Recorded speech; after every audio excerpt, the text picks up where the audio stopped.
The Money Show. Personal finance. Well, the one thing you've got to protect against, of course, when you're investing, when you're saving for the future, is inflation. Look at that segue. Warren Ingram, investing in retirement funds. That's what we need to do this evening. As a personal financial advisor, he's executive director and a heavy breather at Galileo Capital. Give us a sense of, a retirement fund. I think we know what a retirement fund is, but I'm not too sure that there is a one-size-fits-all, is there? I'm still trying to recover from the. Did you say 1 cent for two chappies? Was that in the 70s or the 60s? I don't remember the 60s, Warren, but there was a part of the 70s that I recall. Now answer the question and focus, please. So you're right. I think a lot of people believe they understand retirement funds. And I think they often make mistakes. So to me, there are three kinds of retirement funds in the market. So the first one would be what most of us would be aware of, and those are retirement annuities. And then you get pension funds and provident funds, and each of them are quite different beasts and important to understand because especially if you work for a company, there is a very good chance that if it's a big company, you might be in a pension or a provident fund. Whereas if you work for yourself or you're a contractor or you're in a small company, then the likelihood is you don't have one of those and you'll need yourself an RA. Okay, good. So retirement annuities, pension funds and provident funds. The different ones, pension funds feel very old school. There are still pension funds, aren't there? There are still these things called pension funds. How do they differ from provident funds and retirement annuities? So you're right. I think pension funds would be the things that probably our parents had, and in a time when chappies cost 1 cent for two, and typically what happens is they give their members a guaranteed amount of money every month and often it'll escalate with inflation over their lifetime. So it's not a normal investment that we would understand where you would say, you've retired, here's 3 million rand, go and decide what to do with it and how to invest it. And so that's a very old, it is a very old structure, but for example, you've got the government employees pension fund, which would certainly be one of the very biggest in the country, and it has that kind of a structure. So typically what happens is you work for a long time for a company or a government, and they say, well, at the end of this time, you're entitled to, let's say, 30,000 rand a month as a pension, and that should go up with inflation. And when you pass away, potentially that drops to, let's say, 50%. That will go to your spouse. And when she passes away, that's the end of the money. So that's typically a pension, and it's much more of a contract between you as the person working for the company and the pension provider, and it doesn't necessarily have a kind of a normal market movement that we would understand with the other investments. Now, this is what they call the defined benefit pension funds. I don't have any personal bias, either subtle or unsubtle. I beg your pardon. Defined benefit funds, where no matter how much money you invest, you're not taking the same risk as somebody who goes to a defined contribution fund, because I can contribute 500 rand a month in perpetuity and never get the amount of money that I put in out. I can go to a defined benefit fund and put in only a little and get a great pension all my life. You're right. I think the only way you get a great pension, though, would be that you worked for that employer for a very long period of time. And the thing is that they are deducting money from your salary. So they'll often talk about your cost to company. So if your cost to company is 100,000 rand a year, and the company is deducting, let's say 15,000 rand of that 100,000 as your contribution to the defined benefit fund. So it's not as if it's a free perk. It's definitely something that you've contributed to over your lifetime. But it really is a function of how long you've worked for them as well. And I think the interesting thing there is that employers don't really like these because they feel that they've got an obligation now. They've got there's a debt on the company because they're obliged to pay you this pension for the rest of your life. And so they modified those debts a long time ago and went to what you've spoken about now, which is then a defined contribution fund. And really the most typical defined contribution fund would be something like a Provident fund.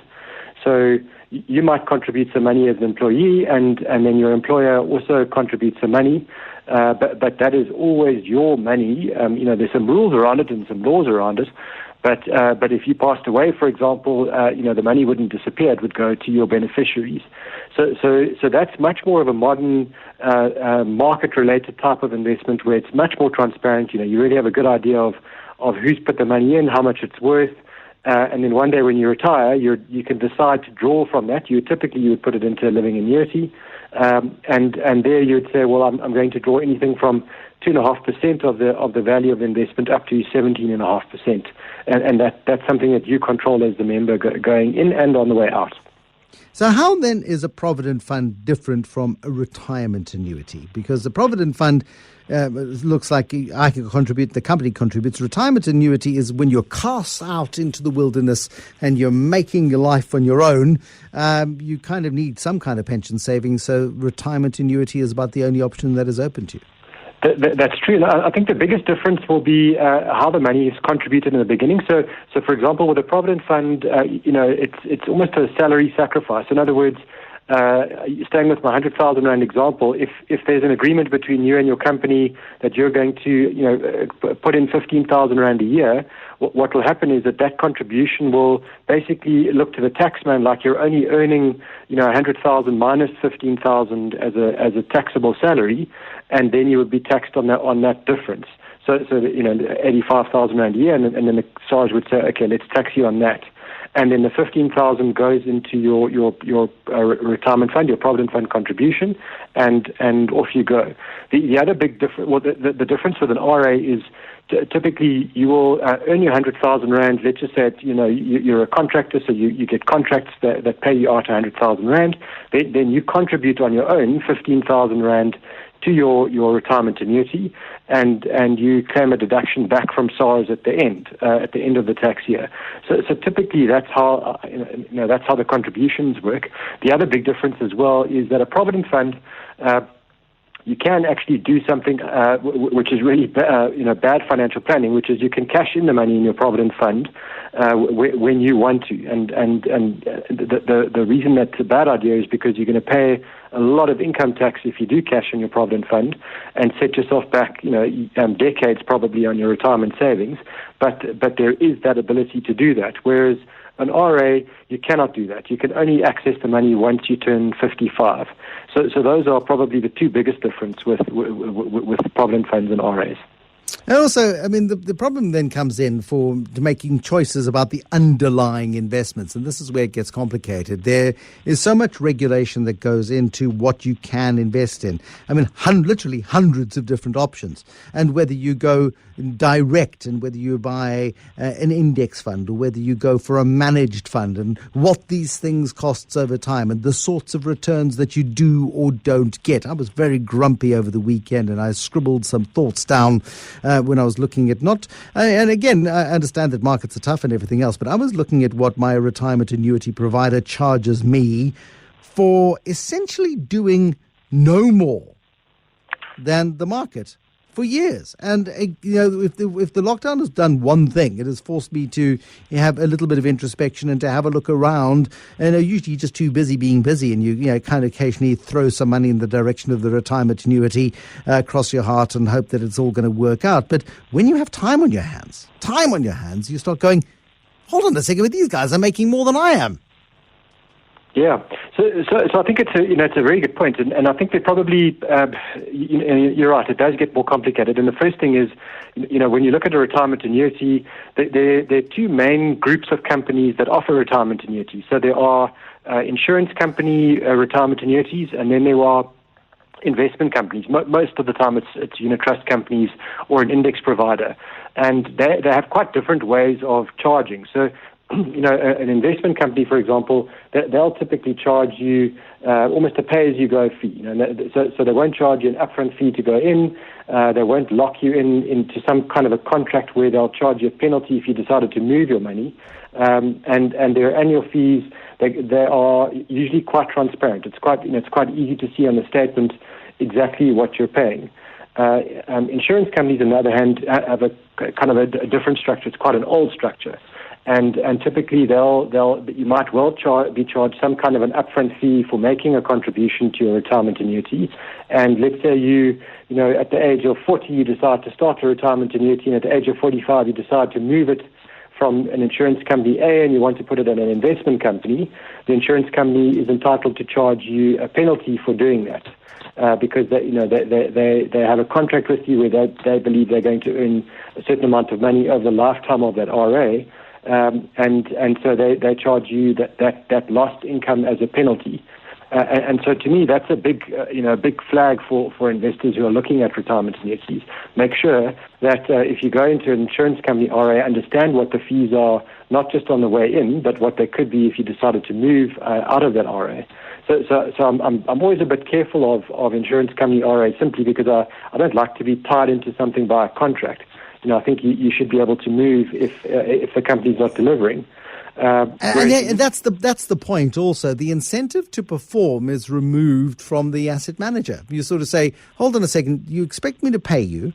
Your performance is rubbish, so I want to move my money, and then you penalize me for doing so. I've got a colleague who went through a very painful process like that over the last 12 to 18 months. And it's awful when you look at the way in which products are sold, when you look at the way in which the product was managed. And when he got fed up and tried to move, they said, oh, hold on a second, but it's going to cost you a big chunk of the little bit of money that's left in the thing. Exactly, and I think that I think the point is, if you're in it, be very careful before you just make a move, because a lot of the time people they do get fed up and they just make the transfer, and they don't look at those quotes that they get, which they're obliged to receive, which says if you move, your fund value is let's say 200,000 rand, but your transfer value is going to be 180,000 rand.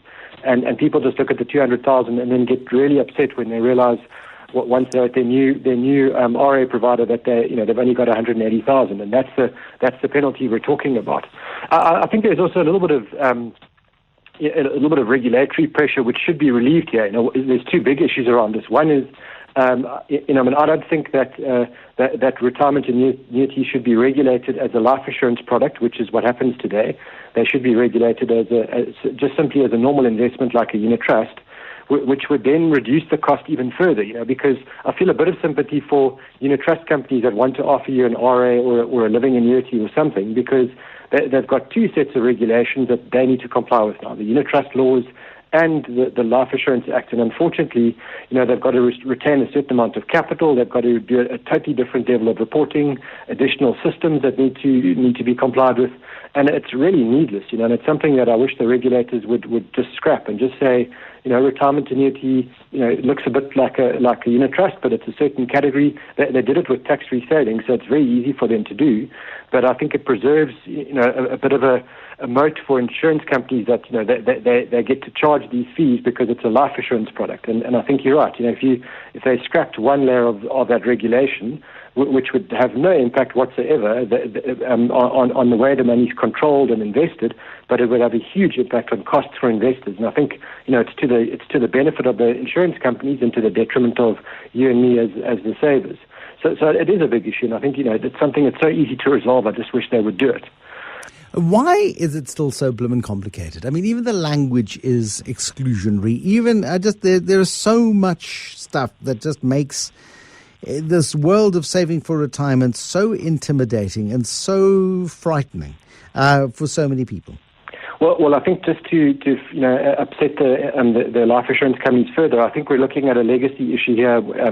The life assurance companies have done incredibly well to lobby the old FSB, now the FSCA, to explain why these products should be complicated, and then they when regulatory moves are made to try and simplify them, they come up with really good sets of objections time and time again.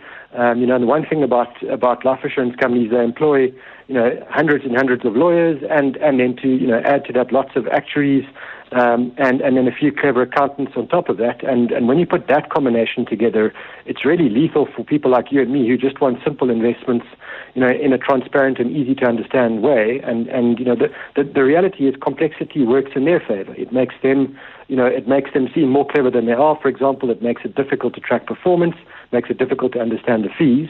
And when you force them to try and show you those fees, they give you really good reasons why they can't. And it's the reality is, it's legacy issues. It's great lobbying. And I'm saying great sarcastically. And I think it's something that if our finance minister wants to make life easy for us as savers, this is something they could take the tax-free savings regulations, use that to apply to the RA to say this is how simple it can be, and you've got 24 months to make it happen, and watch what they'll do. It would be achieved.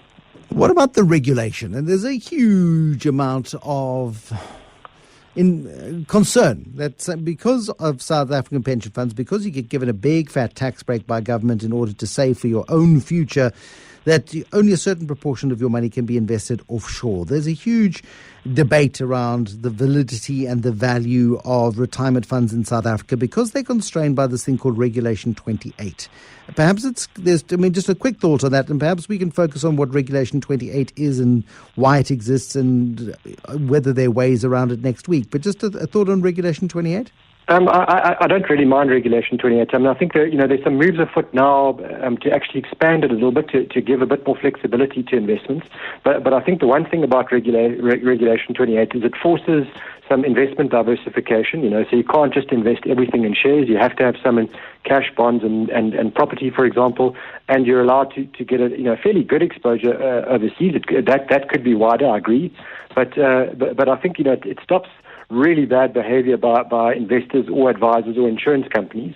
And I think the diversification hasn't been bad for investors if you look at it over a 20 or 30 year story.